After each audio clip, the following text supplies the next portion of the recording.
Evliliğimin 1. yılında kumarla tanıştım. Arkadaş geldi. Alkol aldık abi. Dedi ki slot oynayalım. 50 lira para attık biz o gün. O gece biz 350 lira mı 450 lira mı ne para kazandık 2 kişi.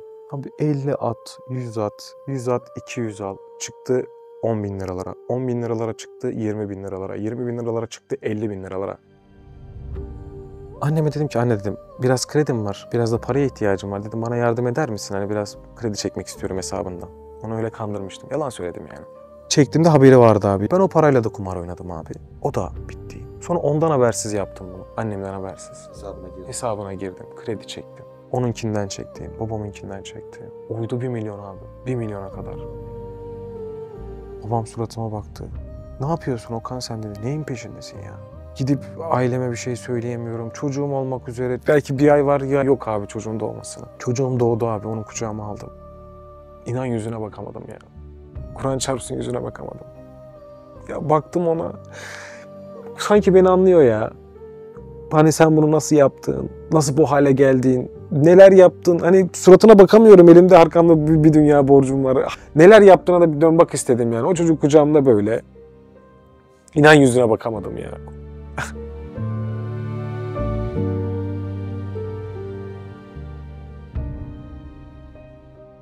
Biz bu videoyu bu pisliğe bulaşan insanlar kurtulsun diye çekiyoruz. Çünkü insanlar bazı şeylerin elemini hissedebilirlerse, ileride kendi hallerini farkına varabilirlerse bu işten erken dönsünler niyetiyle çekiyoruz bu videoyu. Yani burayı unutmamak lazım. İsmin neydi senin? Salih. Memleket nere? Orada abi. Kaç yaşındasın? 29 abi. Ne iş yapıyorsun? Abi vitrifü ürünleri satıyoruz biz. Toptancıyız. Eyvallah. Evlisin herhalde. Evliyim Çocuk? abi.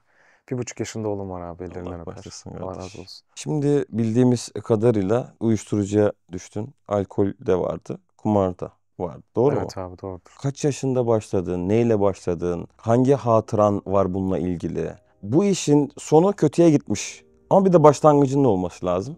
Zaten çoğu insan aynı şeyle başlıyor. Biz o başlangıçtan seni dinlemek isteriz. Evliliğimin 1. yılında kumarla tanıştım. Kumarla tanışmam da şöyle oldu. Bir arkadaş vesilesiyle parkta oturuyoruz bir gün. Çekirdek çıtıyoruz, kola içiyoruz falan. Arkadaş geldi. Oturdu yanımıza. Ya dün böyle bir oyun var. Böyle bir şey kazandı. Oyun ne? Slot oyunu dedikleri bir oyun abi. Bu sanal kumar üzerinden böyle meyvelerin düştüğü, meyvelerin aktığı vesaire gibi bir oyun. Dedi ki böyle bir oyun var. Bizim arkadaş işte dün 50 lira para attı. 800-900 bin lira para aldı o zaman. Nasıl oldu bu? Hani göster bakayım bir oyuna bakayım nasıl oluyormuş falan. O zaman yalan söyleyeyim abi. 20-50 lira mı ne attık? 20 lira o verdi, 20 lira verdi, işte 10 lira o verdi. Topladık parayı ortada attık hesabı. Bir şey kazanmadık biz o gün. Gitti. Tabii gitti öyle. O da her geldiğinde birinin kazandığından bahsediyor. Oğlum biz de oynadık bunu da olmuyor. Nasıl kazanıyor bu insanlar? Neyse abi bir gün yine böyle alkol ortamı var. Arkadaşlarla bir arabada oturuyoruz. İşte bahçe kenarında, otoban kenarında vesaire. Böyle bir yerde oturuyoruz. Şimdi yeri tam hatırlamıyorum. Alkol aldık abi. Dedik ki slot oynayalım. Oğlum paramız var mı? İşte yine aynı şekilde abi 50 lira para attık biz o gün. Abi o gün, o gece biz 350 lira mı 450 lira mı ne para kazandık 2 kişi. Alkol paramız çıkmış. Cebimize açlık kalmış öyle düşünüyoruz. Cebimize açlık kalmış. Hemen saat gece 12 miydi neydi hani evlere gideceğiz artık parayı bölüşelim. Burada bırakalım bunu. Başka zaman devam ederiz. Alkol paramızı da çıkarmışız zaten keyfimiz yerinde. Neyse çektik gittik eve abi. O kumarda abi biz yan yana gelmeden kumar oynamıyorduk arkadaşlarımızla. Yani öyle bir muhabbetimiz vardı işte. Yan yana Tek başına kimse oynamayacak. Tek başına kimse oynamıyordu yani. O daha illete bulaşmamıştı. Karar mı aldınız böyle yani? Karar değildi. Oynayamıyorduk yani. Hani tek başımıza o cesaret mi edemiyorduk artık nedir? Tek başımıza oynamıyorduk. Hı. Ortam olunca yapabiliyorduk sadece. Neyse abi böyle gel git 50 lira at, 100 lira at. Öyle bir zaman geçti. Ben bunu evde oynamaya başladım tek başıma. Ya madem kazanıyoruz mesela 50 lira attık 300 lira aldık ya. Ben bunu tek başıma alırsam 50 lira atarım 300 lira direkt benim cebime kalır. Paylaşmam. Yani biraz daha para olur cebimde. Abi 50 at, 100 at, 100 at 200 al, 200 at 500 al, 500 at 1000 al. 1000'i kaybet tekrar başa dön falan derken böyle abi benim kumar serüveni öyle başladı. Allah Allah. Ondan sonra abi ben şimdi haramı helali biliyorum. Kumarın haram olduğunu ve evime haram lokma sokmamam gerektiğini biliyordum. Ben maaşımı ayrı tutuyordum abi. Maaşımı eşime verirken veya evin ihtiyaçlarını giderini şey yaparken maaşımdan yapıyordum. Orada hassas davranıyordun yani. Kumar oynamak için de kredi çekiyordum. O da haram oluyor ya. Ben şeydi benimkisi haramı haramla ötelemek gibi. Allah Allah. Kredi de haram ya. Hani bir şekilde bir yerden hani eve haram sokmayayım. Kendini kandırıyordun yani. Tabii eve haram sokmayayım ama ben haramın içinde bir şekilde çırpınıyordum yani. Abi mesela 1000 lira kredi çekiyordum. Örnek veriyorum. 1000 lira kredi çekiyordum. Onu slot kumara atıyordum. Örnek veriyorum 1,5 kazanıyordum. Sonra o 1,5'u geri çekiyordum. 1000 lirayı krediye tekrar geri kapatıyordum. 500 lira ertesi gün oyun parası. Ama sürekli böyle kumar orada dönüyordu benim için. Kredi çek, para at, parayı çek. Ondan sonra örnek veriyorum 1000 lira attım, kaybettim. 3000 lira attım hırsla birlikte. 3000 lira attım, kaybettim. Sonra bu 5 oldu. 5'e attım, 10.000 lira kazandım. O çok güzel. Onu geri çek, kredilerini kapat. Geri kalan kaç para kaldı? 2000 lira mı kalsın? Ertesi gün kumar oynarsın. Bu abi böyle böyle derken ben bu 1000 liralar çıktı 10.000 liralara. 10.000 liralara çıktı 20.000 liralara. 20.000 liralara çıktı 50.000 liralara. Yani o zaman öyle oynamaya başladım. Maaşın ne kadardı? 4 ya da 5.000 liraydı abi. 4-5 bin lira maaş alıyordun. Aylık maaş alıyordun. Evet. Ama 40-50 bin liralık kumarlar oynuyordun. Oynuyordum. Doğru mu? Aynen öyle. Yani Kredi çünkü çekiyordun. kredi çektiğim için kredi puanım yüksekti. Çünkü bir daha abi krediyi çekip kapattığın zaman bu şey yapmıyor seni banka. Bu kara liste dedikleri bir listeye almıyor. O zaman rahat ilerleyebiliyorsun orada. Çünkü krediyi kapatıyor diyor, ödüyor diyor. O yüzden kara listeye çekmiyordu seni. Gel git ben işte krediyi çek öde, krediyi çek öde. Bir ara yani bütün şeyimi kaybettim. Yani elimdeki her şeyi o kredi verilmeme hali geldi bende. Kredi vermiyorlar artık bana. Mesela krediyi çekiyordum abi. Onunla oynuyorum ya. Kredilerimi bölüyordum. Mesela benim aylık kaç para kazanmam lazım bu kredileri ödemek için? 4.000 lira mı? Ben ona göre hesaplıyordum, ona göre kumar oynuyordum. Aylık benim 4.000 lira para kazanmam lazım. Çok fazla kendimi düşürüp de onu ödeyemezsem benim için sıkıntı olabilir. Ona göre kumar oynamaya çalışıyordum yani. Akıllı davranıyordum kendimce. Ödeyebileyim diye. Daha sonra abi ben kredi tarafını tükettim. Ödeyemiyorum. Psikolojim bozulmuş. Kimseye de söyleyemiyorsun. Kimseye söyleyemiyorum. Eşin anlamıyor muydu? Anlıyordu. Telefonda ne yapıyorsun dedi. Ben hemen çat yan taraftan Instagram. Yok bir şey yapmıyorum diyordum. Hemen Instagram açıyordum. Devam et. Boşta olduğunu falan hissetmedin mi hiç? Bilmiyordu yok. Ama benim şöyle bir huyum vardı abi. O kumar mevzusuyla zaten hayatımda kalmaya devam etti. Sürekli uyurdum abi. Akşam eve gelip sürekli yatardım. Yani param olmuyor. Kumar oynayacak durumum yok. Kumar oynayamıyorum. Eve gelip hemen uyurdum. Alışkanlık olmuş sende Tabii. artık. Eve uyurdum ama bu sefer gece düşünürdüm. Nasıl yapacaksın Salih? Nasıl edeceksin Salih? Abi ben öyle bir sıkıştım ki bir gün. Benim Bu de arada alkol falan devam ediyor değil mi? alkol içiyordum abi evet. Alkol içiyordum ama diğer maddelerden biraz daha kendimi Video da soyutmuş. var. Tabii o hep var abi. O üniversite. Mehmet abi de izliyorsun. Tabii. Kumar girdi. Var evet. Alkol devam. Haram olduğunu biliyorum ama yapıyorum. Öyle bir hal aldı bende. Ondan sonra abi işte çıkmaza girdim artık. İşte sıkıntım oldu. Ödeyemeyeceğim. Benim bu şekilde bir yerden çıkmam lazım. Bir kimseye söyleyemiyorum. Arkadaşlarım O krediye sana kapandı ya artık o kapı. Ne kadar borcun vardı? 80.000 lira abi o zaman. O kredi mevzusu kapandı 80.000 liraydı benim borcum. Abi çıktım eşimin karşısına. Kafamı da çektim ama başka türlü anlatamam çünkü onu ona. Kafamı da yaptım geldim eve. Alkol içtim işte biraz. Yolda gelirken içtim bir de onu. Hani araba kullanıyorum. Yalan söyleyeyim 2 tane mi aldım yanıma. Yolda gelene kadar yani yarım saat yolda bitirdim ben onu. Bunu dedim başka türlü ben anlatamam onu ona. Abi neyse anlatmaya başladım. Dedim benim hayatımda böyle böyle bir şey var.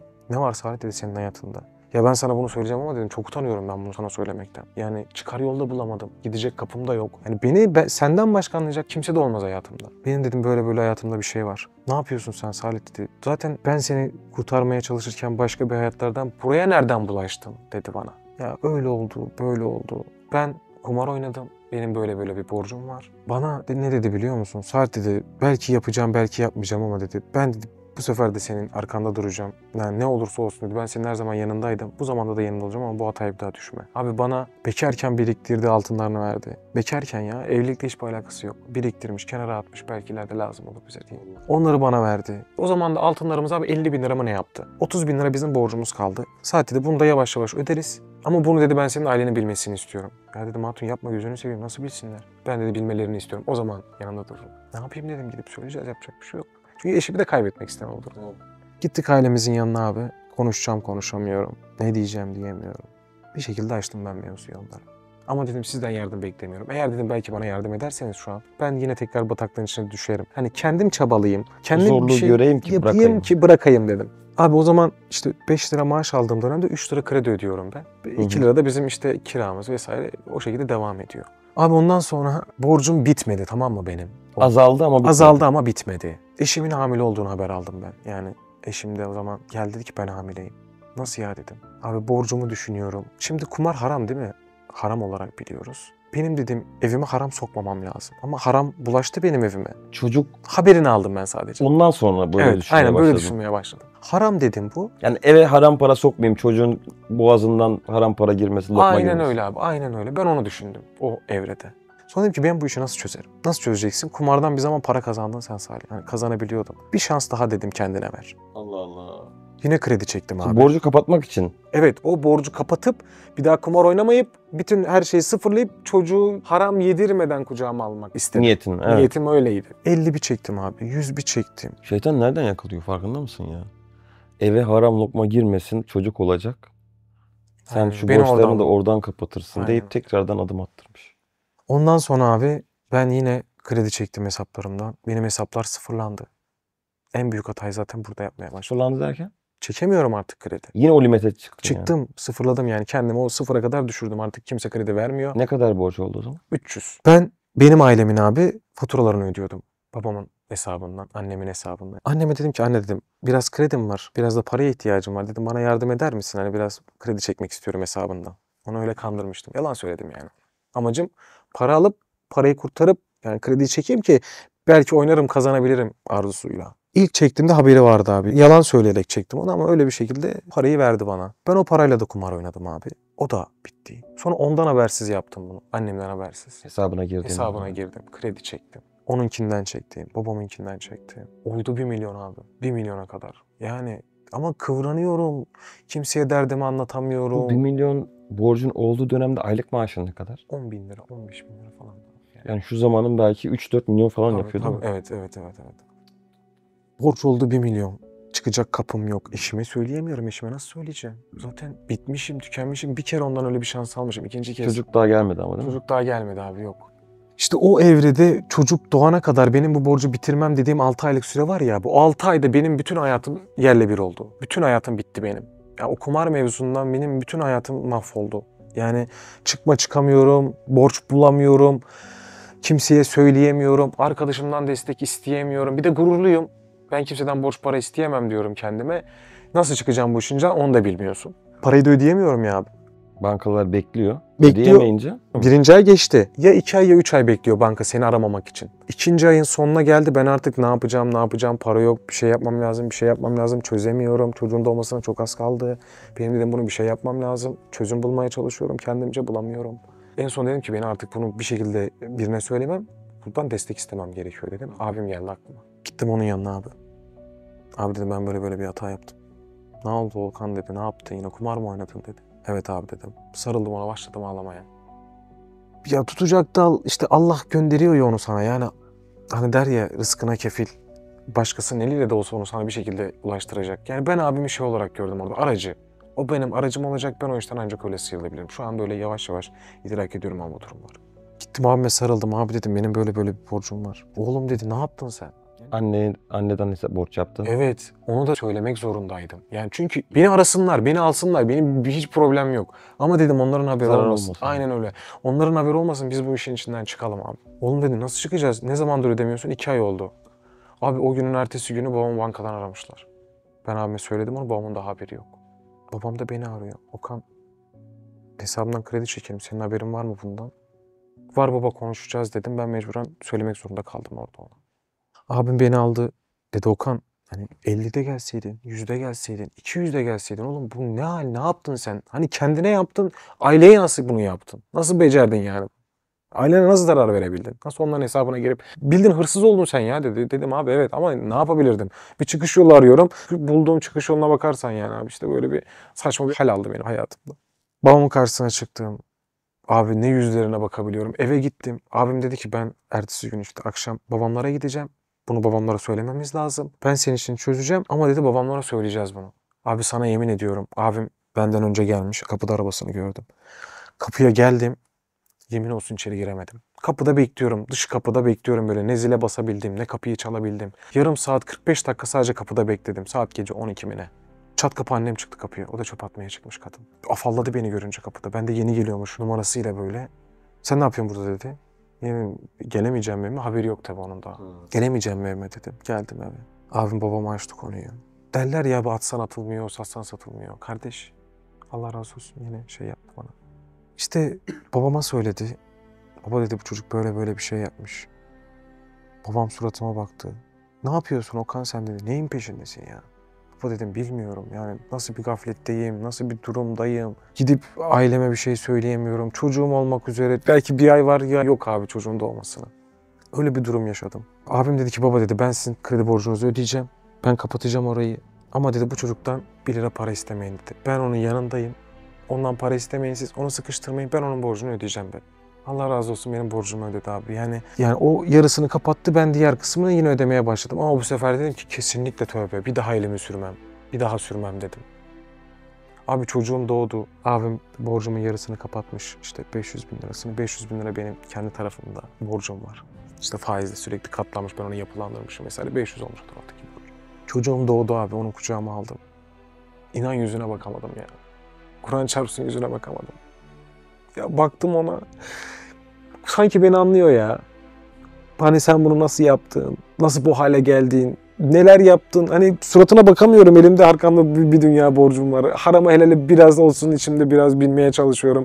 Çocuğum benim durumuma düşmesin diye belki onu düşünüyorum ama neler yaptığına da bir dön bak istedim yani. O çocuk kucağımda böyle.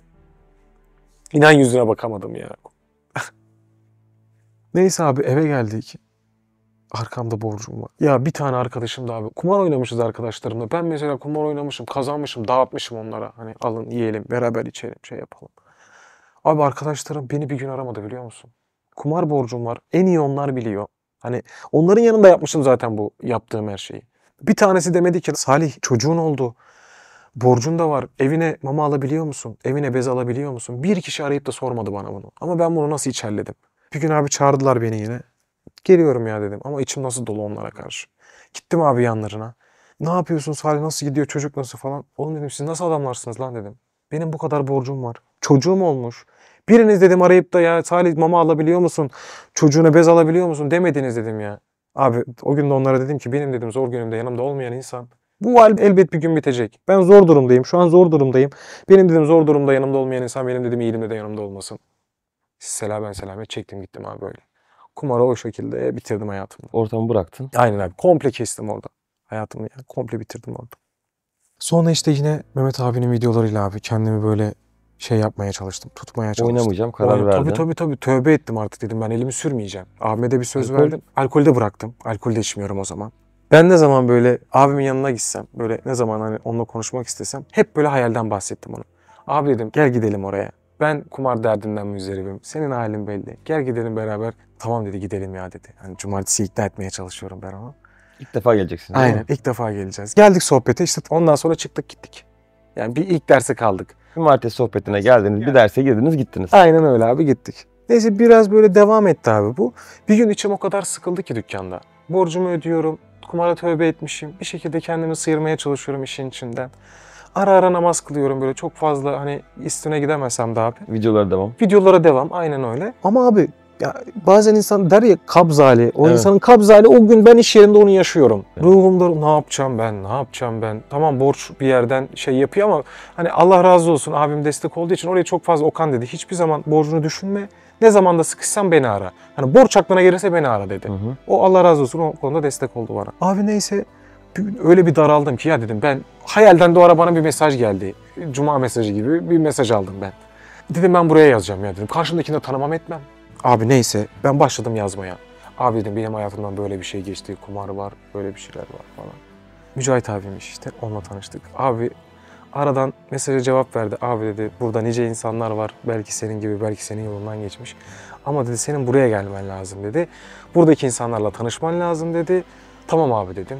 Ben gelmek istiyorum. Hani tamam öyle bir tamam dedim. İçini döktün herhalde. İçimi döktüm mesajı, ona. değil mi? Aynen şöyle bir uzun mesaj yazdım ben ona. Sonra abi aradı beni. Aradan 1 saat 2 saat geçti. Selamünaleyküm aleykümselam. Mesajdan sonra seni mi aradı? Aradan 1-2 saat geçti beni aradı. O gün de günlerden hatırlamam abi yalan söylemeyeyim ya. Ya pazartesi miydi ya salı mıydı? Beni aradı hafta içi ama ya. Hafta içi evet hafta içi olduğunu hatırlıyorum. Aradı beni. Abi dedi gelsene ya bu akşam dedi. O akşam benim ablamı götürmem lazım. Hani ablamı bir yerden alıp bir yere bırakacağım. İşim var yani. Temiz miyiz artık? Temiziz. O dönemde. Yok, temiziz. Hani bir şeylerde tövbe Bara etmiş. bıraktık. Tabii. Esrar gitti. Aynen. Alkolü bıraktık. Aynen öyle abi. Borç ediyorsun. Evet, borç ediyoruz. Yani onun pisliğini temizlemeye çalışıyoruz, affedersin. Kafamda da bir iş var. Hani onları tamamlayayım, ondan sonra eve geçeceğim diye.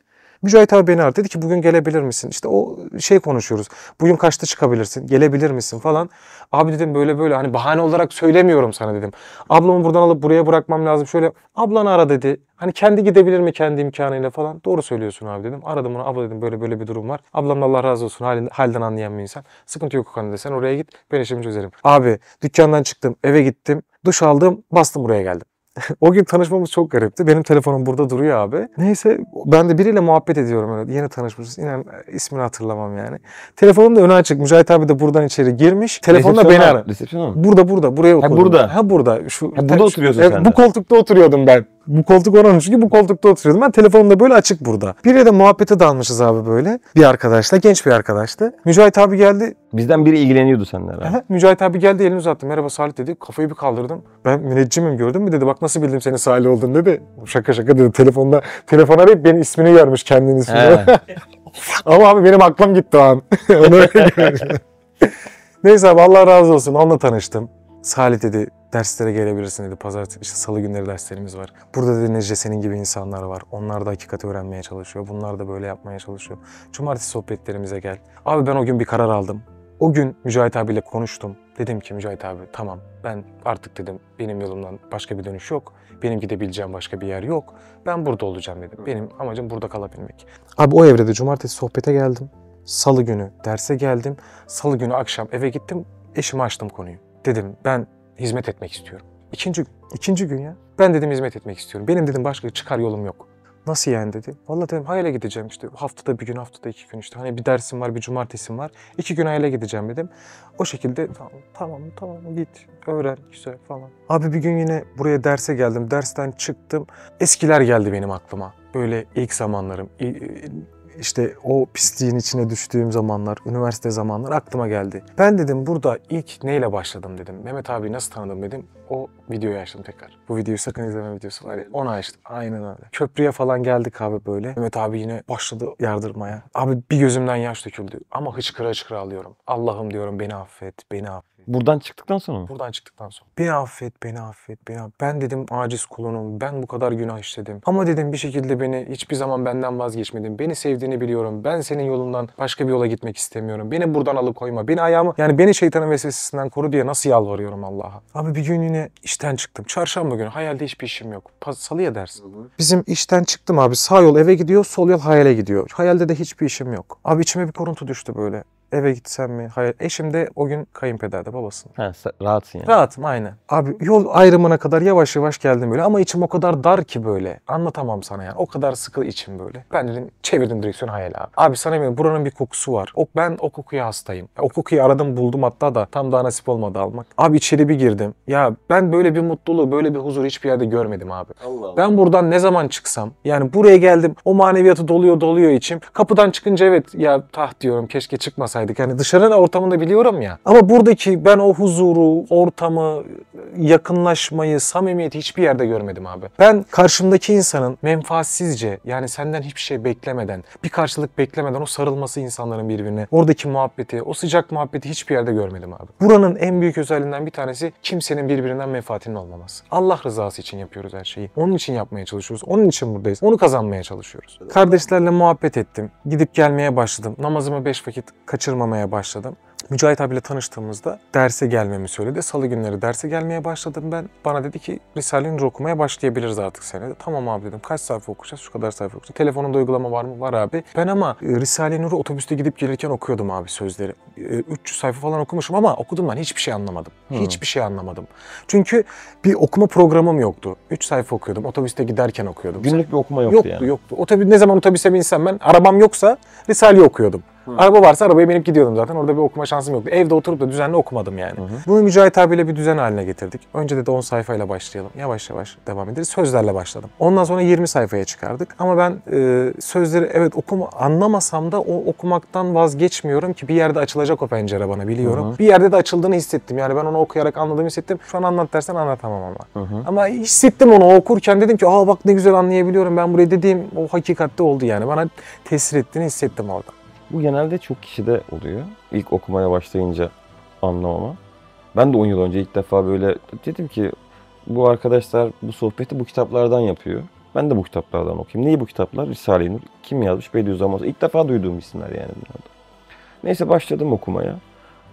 Okudum. Sonra dedim ki ya Mehmet abi ben bu kitabı anlamıyorum dedim. O dedi ki ilk başta anlamaman normal. Belli bir zamandan sonra sen ona ilgi gösterdikçe bu kitapları anlamaya başlayacaksın. Ek olarak sen anlamıyor gibi olsan da senin ruhun bu gıdaları alıyor dedi.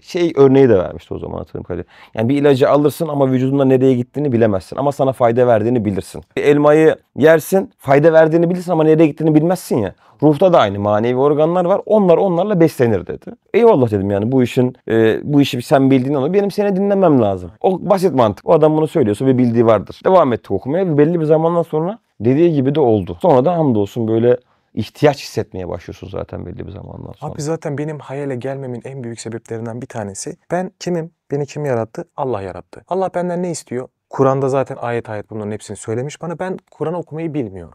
Değil mi? Benim bunu öğrenebilmem için bir okula gitmem gerekiyor. Hayalhanem benim için okul. İlkokul yani. Yeni başladım okumaya hani ilkokul gibi düşünebilirim. Ben okuma yazma bilmeyen bir insanım ama burası benim okulum. Ben buraya gidip geldikçe okumayı da öğrenirim, yazmayı da öğrenirim. O yazdığımda da konuşmayı da öğrenebilirim. Eyvallah. Ama burada öğrenirim bunu. Ben bunu dışarıda yapamam. Burayı benim için bir ilkokul burası. Eyvallah. İnşallah hem lisem hem üniversitem hem de doçentlik olup mezara gideceğimiz bir yer olur burası. Amin. Yani abi sana yemin ediyorum benim duam ne biliyor musun? Allah benim canımı evden bu tarafa doğru gelirken alsın diyorum. Buradan oraya giderken değil. Oradan buraya gelirken yani burada alsın ya. Burada alsın yolda abi. O da yani olur. içeride, o da olur. İçeride alsın bir şey da olur yapar abi. O da Biz olur. böyle duayı biraz daha... Çünkü öyle bir kıssadan hisse dinlemiştim. Bir adam tövbe ediyor. Bir yere gitmesini söylüyorlar onun. O adam oraya gittiğinde işte tam kıyısında vefat ediyor. Hani iki melek de geliyor. Bu cehennemlik diyor. Bunu bu tarafa çekmeyince hayır diyor. O tövbe etmeye gidiyordu. Bu tarafa çekiyorlar onu. Affedilmişlerden oluyor. Yani yolunda öldü ya. Ben de buranın yolunda ölmek istiyorum İnşallah, ki. İslamiyet şehitliği nasıl İnşallah abi. Bu yolda ölmek istiyorum ki Allah belki o zaman bize yani nereden rıza göstereceği hiç belli olmaz abi. Belki bir kediden gösterir. Belki bir insanın imanından gösterir. Öyle bir rıza eder bize de inşallah biz de bu yolda ölmeye razıyız yani. Seni etkilen ne oldu burada? Yani hayale gidiş gelişlerde koku dedin.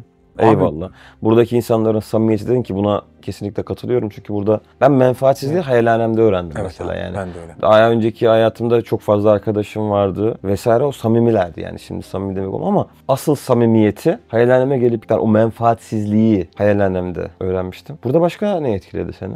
Abi yani insan ya... Derslere gidip gelmeye başladın. Dersler... Buralara gidiş gelişi arttırdın. Zaten cumartesi sohbetlerine gidip gelmeye başladın. Sonra? Mücahit abi sağ olsun o konuda çok destek oldu. İlgilendi sana. İlgilendi benimle. Aradı beni. Geliyor musun bugün? Gelmediğim zaman da çok şükür olmadı öyle bir ayağım. Mücahit hiçbir şey anlatmamışsın ama.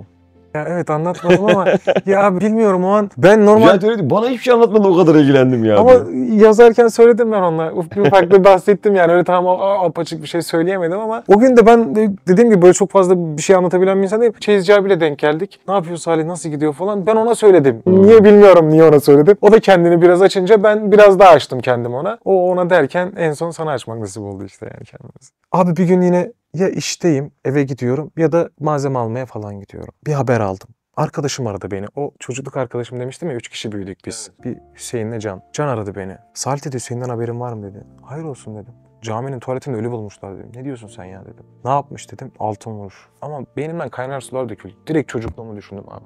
Yediğimiz içtiğimiz beraber gitmiş. Aynı tastan yemek yemişiz. Aynı evde yatmışız. Onun evinde ben yemek yemişim. O benim evimde yemek yemiş. Beraber büyümüşüz. Evet ne kadar da kötü bir ortamda olsa, kötü bir alışkanlıkları da beraber yapmış olsak. Ekmek paylaşmışım ben o çocukla. Beynimden vurulmuşa döndüm onun öldüğünü duyunca. Bir şey de yapamadık. Bir şey de diyemedim.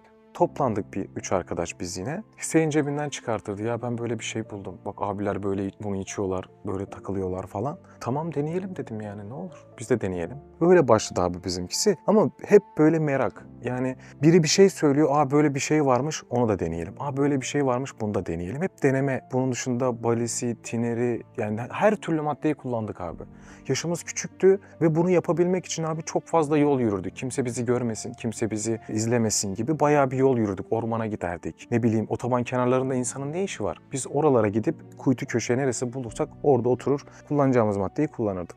Öyle bir hayat yaşıyordum. Abi lise 1'de ben daha sonra bonsai ile tanıştım o evrede. Onunla nasıl tanıştın? Abi şöyle esrar içtiğim zamanlarda dediler ki böyle bir madde var. O da yine aynı çarşafın üstüne koyuluyor. Ama adı bonsai. Tamam olur. Abi ben bonsai içtim. İlk içtiğimde hani böyle normal esrar kafası gibi sakinleştiricim artık uyuşturucum hani gülen keyif veren gibi bir şey diye düşünüyordum. Abi ben bunu içtim.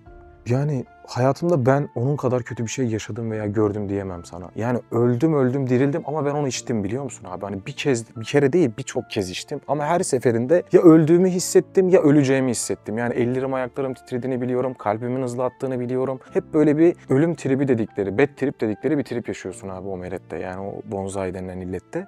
Bir gün abi yine biz bonsai içtik bir arkadaşın evinde. Babamlar da bize bir yakın bir yerde yani mahalleye yakın bir yerde komşulukta. Babam da beni aradı dedi ki eve gitme Sancaktepe'ye gitme buraya gel buradan beraber gideriz. Neyse ben bunu içtim yolda yürüyorum babamlara doğru aradan bir zaman geçti ama tabii. Yani böyle bir sıkışma oldu nefes alamıyorum. Allah Allah nedir bu acaba trip mi yaşıyorum öleceğim mi diye yürüyorum yolda. Nefes alamıyorum yani ama kaldım böyle kilitlendim kaldım yolun ortasında babamı aradım. Baba dedim ben gelemiyorum senin bana gelmen lazım. Öyle yani artık ne olacaksa olsun dedim. Hastayım ha o an. Akciğerim sönmüş. Etrafı baloncuklarla kaplanmış. Akciğerim çalışmıyor. Nefes alamıyorum ben. Bir tanesi öyle kapalı kaldı. Neyse babam geldi beni aldı hastaneye götürdü. Kan testi falan aldılar ama benim aklımda şey var. Kanımda uyuşturucu çıkacak. Babam bunu bilirse ben hastaneden çıkamam. Düşüncesi var bende. Neyse akciğer sönmesi dediler abi. Beni bir odaya aldılar. Babam dedi ki kan tahlilinde bir şey çıkmadı dedi. Ben hani hastalık var ağzımda oksijen var ama ben yani tamam dedim oh dedim. Burayı hiç düşünmüyorum. Beni aldılar ameliyat masasına abi. Bir hafta hastanede kaldım tüp takılı bir şekilde. Buradan hortum salıyorlar akciğere kadar. Akciğerin içindeki o baloncukları dışarı çekiyorlar yanındaki tüple. Bir hafta öyle yattım abi. Hastaneden çıktım 2 gün sonra yine arkadaş ortamın yanına gidip o bonsai içtim. O illeti hastanede yatmama rağmen belki ölümden döndüm, belki farklı bir şey vardı ama o illetten vazgeçmedim.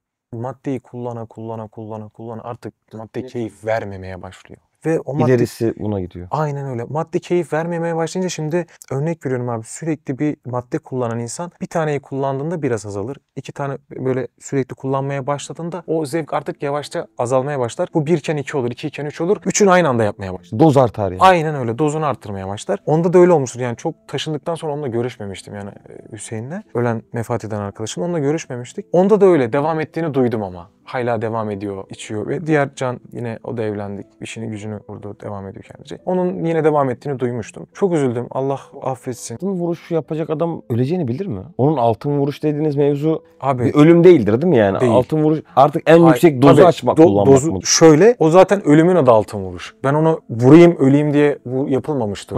Doz arttı. Örnek veriyorum 1 iken 3 oldu. 3 dozu birden aldığın zaman maalesef ölümle sonuçlanıyor. Ona da altın vuruş deniyor. Yani ben duymadım öyle bir şey yani. Hani ölmek için vuranı belki de öyle de olabilir ama değildir diye düşünüyorum. Dozajın arttırmasıyla gerçekleşmiştir o. Şimdi bu dönemde az önce bahsettiğim gibi belki bir maddeyi bulmak vesaire çok kolay ki dışarısı gerçekten böyle çok fazla arkadaşla dolu. Biz hayallerimde bu şekilde gelen, bu şekilde arayan, mesaj atan inan binlercesi var. Elimizden geldiğince zaten bu arkadaşları buradan kurtarmak istiyoruz ki zaten kurtulmak isteyen bir şekilde bir arayışa giriyor dedin ya. İçindeki boşluk dolmuyor çünkü onunla. Bu süreçte ne yapılması icap eder? Şimdi benim bir ruhum var, bir cesedim var. Artık nefise böyle her istediğini vermişsin. Nefis direksiyona geçmiş, seni istediği yere götürüyor. Tasmayı takmış tabiri caizse içimizdeki köpek nefis. Bağırıyor yani. Bana bunu vereceksin. Sen de tamam sus yeter ki diyorsun. Veriyorsun. Artık bu sende alışkanlık haline geliyor. Bir sene diyor ki masiyetin mahiyetinde yani bir günahın temelinde, özelliğinde bilhassa devam ederse küfür tohumu vardır. Ney bu? Tohum. Çünkü o masiyete, günaha devam eden belli bir zamandan sonra ülfet yani alışkanlık peyda eder. Sonra ona aşık ve müptela olur. Ne biliyor musun bu? Kumarda ilk başta 50 liralarla başlamıştı. Sonu nereye götürdü gibi düşün. O ilk başladığın sigara izmaritleri belli bir zamandan sonra seni gaza götürdü. Gazdan sonra esrar diye bir şeyle tanıştın. Ondan sonra hap diye bir şeyle tanıştın. Bunların hepsi tohum gibi düşün. Ama belli bir zaman sonra devamlı kullana bu sende ne hale geliyor? Alışkanlık. Başlangıcına baktığında ya bir izmaritten ne olacak ki? Bir 20 liradan ne olacak ki? Bir fırttan ne olacak ki? Diye başlıyorsun. Çünkü o masiyete devam eden ülfet peyda eder, alışkanlık olur. Sonra ona aşık ve müptela olur. Bak, yaşadığımızın cümlelerini söylüyor. Terkine imkan bulamayacak dereceye gelir. Sonra o masiyetinin yani günahının ikaba yani cezaya mucip olmadığını temenniye başlar. Kendine kandırıyorsun yani böyle. Ya mesela ne bileyim işte ya ben haramımı ayrı tutuyorum, helalimi ayrı tutuyorum ha hani. Cezam kendince kendine kandırıyor yani. Ya bunun cezası yoktur ki eve haram para götürmüyorum, haram lokma karıştırmıyorum gibi kendimizi kandırdığımız mevzular oluyordu ya. Ya da ne bileyim işte namaz da kılıyorum ben ya da cuma akşamı da içmiyorum. Böyle şeylerle kendine kandırıyorsun yani. Bu hal böylece devam ettikçe küfür tohumu yeşillenmeye başlar. En nihayet yani en sonunda gerek ikabı ilk başta cezanın olmadığını temenniye başlamıştık. Kendimizi kandırıyorduk diyeyim yani. En nihayet en sonunda gerek ikabı yani cezayı ve gerek darül ikabı inkara sebep olur. Darül ikab da ceza yeri yani ahiret.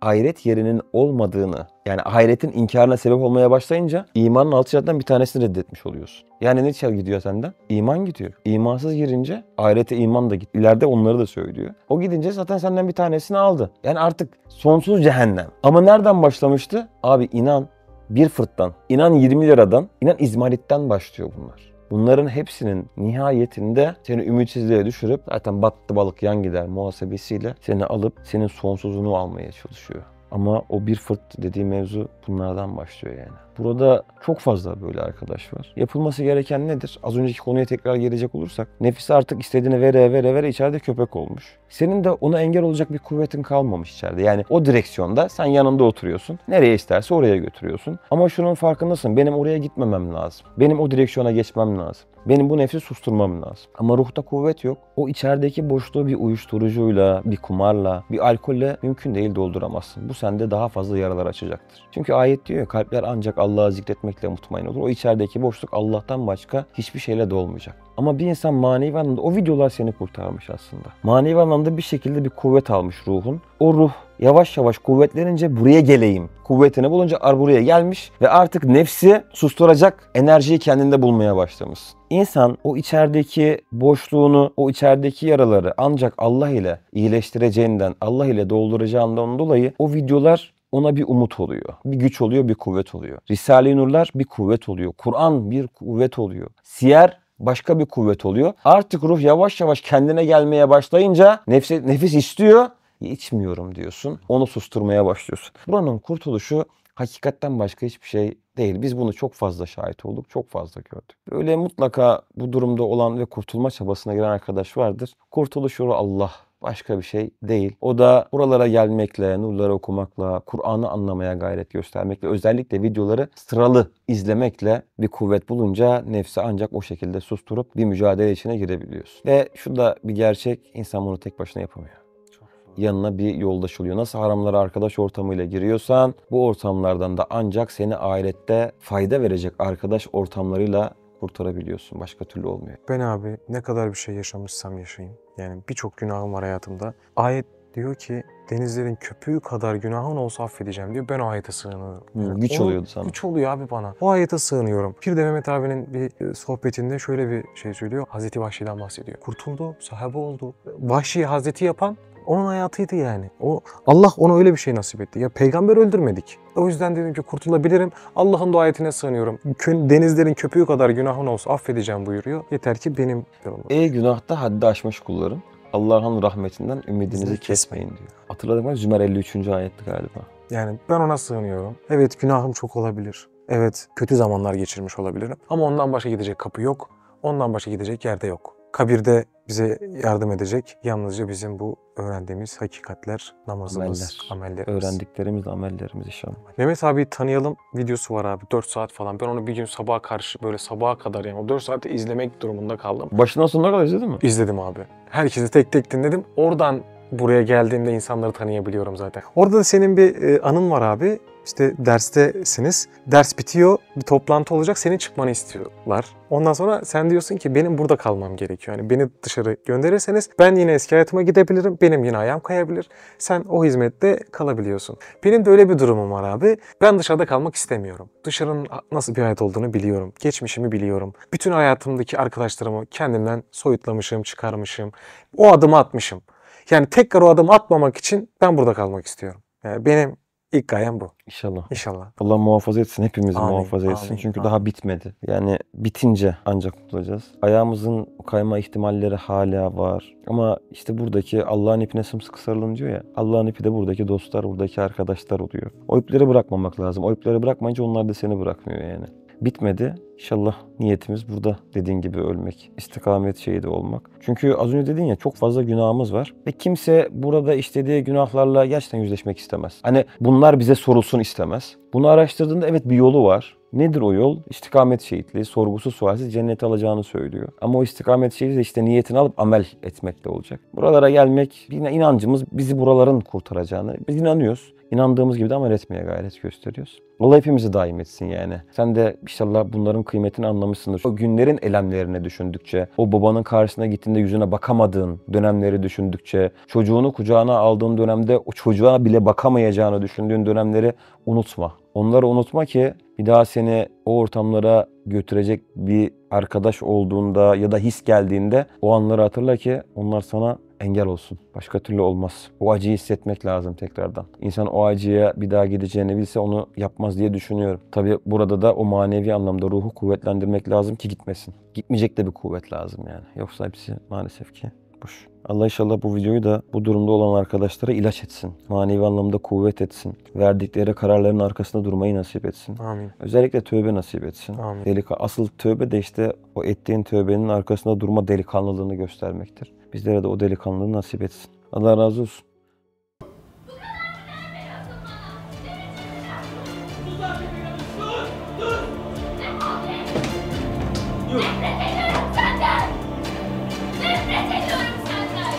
Bir daha yüzümü göremeyeceksin. Defol git.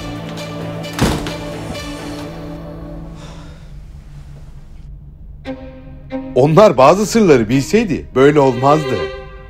Mehmet Yıldız'ın kaleminden Mutlu Evliliğin Sırları şimdi kitapyurdu.com'da.